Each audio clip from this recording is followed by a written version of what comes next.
All right. We're here to talk about the Warrior today. This is a Dran Michael 5 Warrior bass guitar. Very beautiful. Made by the Warrior family. Warrior basses are very exotic. You cannot find them in the stores like talking about it. You know, maybe in some of the cities you can find them out there, but Warrior's based out of Georgia right now. And I had the pleasure of meeting JD, and it was completely awesome because I've always wanted a Warrior. Very expensive guitars, and it's kind of a story behind this one here. JD told me this guitar was made for him, and the Great American Philly Guitar Show was coming up that prior week, and JD, he sent me out some pictures of some basses that he had available for sale, and this just happened to be one of them. He had some really good looking basses. Probably had about 3 or 4 or 5 Drans, but you know, as soon as I saw this one here,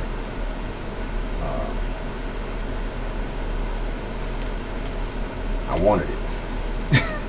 I wanted it. I mean, I just looked at it and went, oh my goodness, that is crazy. I have got to have that. So I knew that Philly show was coming up, and I knew it probably would sell at that Philly show, so I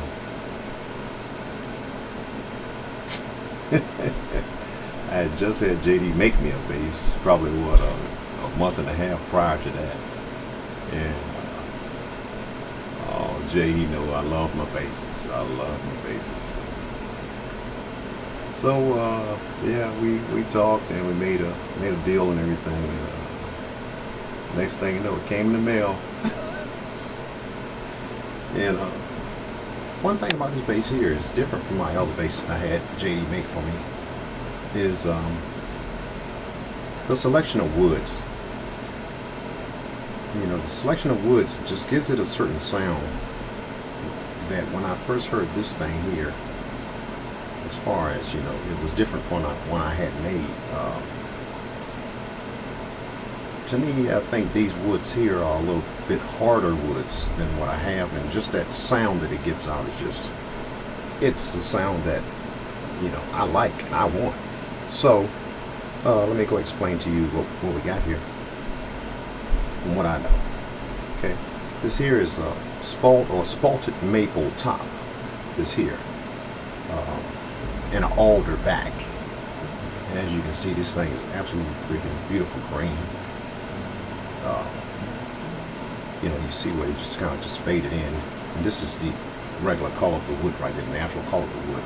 It's just a gloss on it. So there's not a yellow or anything. I thought it was yellow at first when I first saw a picture of it, but it's not. It's the actual natural color of the wood. Spalted maple, alder back. Okay, then you got a 7-piece, a multi-layer neck there. 7 pieces of wood in there. And man, when I saw that thing, I was just blown away, man. I'm not really sure what all the woods are, but I know that's a Purple Heart. We call it a Purple Heart tone bar wood, and that looks like a whinge wood on the outer layers up there. Then here, I'm not sure what that is. I'm not sure what this is, but it's completely awesome. And Jay has a signature on the headstock there, and those are hip shot tuners. These are the high-end hip shot tuners here. I've looked those up online, and they could cost as much as $50 a piece, each one of these individually.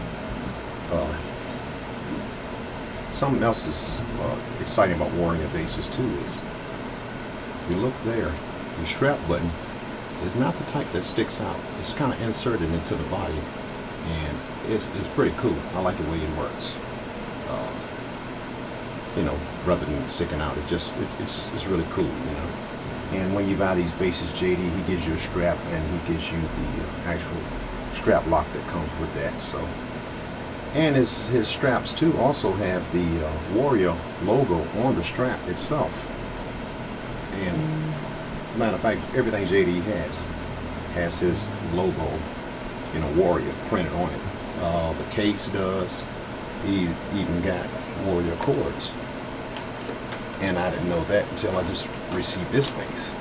Here, he's got Warrior cords too. Put the name Warrior on the cord there. I don't know if you can see that now. Coffee, he's got coffee with J Dran on there. And oh, getting back to the guitar.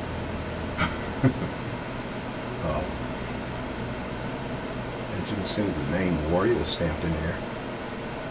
I'm just crazy about these basses, man.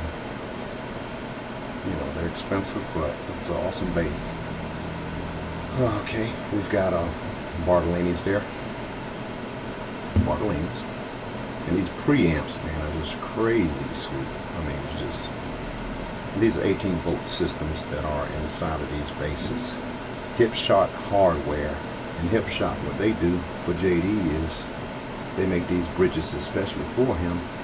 And at your E, well, your B and your E string here, I don't have it stringed that way, but they drill holes in the bottom of the bridge, and the strings go in from the back there. Your B and your E goes in through the body there, which gives it a, you know, thicker sound. It's pretty cool.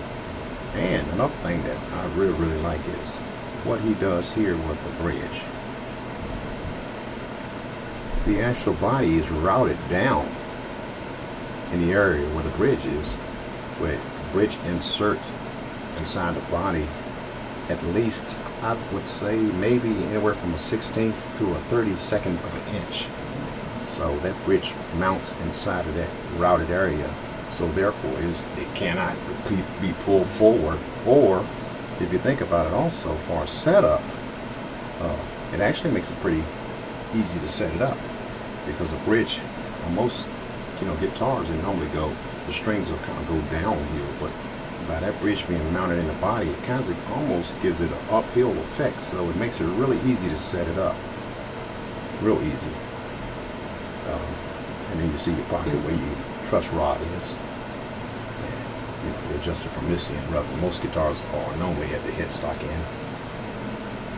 And this here is actually something I manufacture myself here. I call these B slap guards. It just prevents you from digging a hole in your $6,000 or your $7,000 guitar, depending on how you play. Okay, back to the preamp. The preamp, you got a concentric here, with your treble and your bass. You got a blend, front to back pickup. You got your volume, and you got a mid switch there, which switches it from like 250, 500, and what is it, 800, as far as your mid, you know, mid switch. This is cool.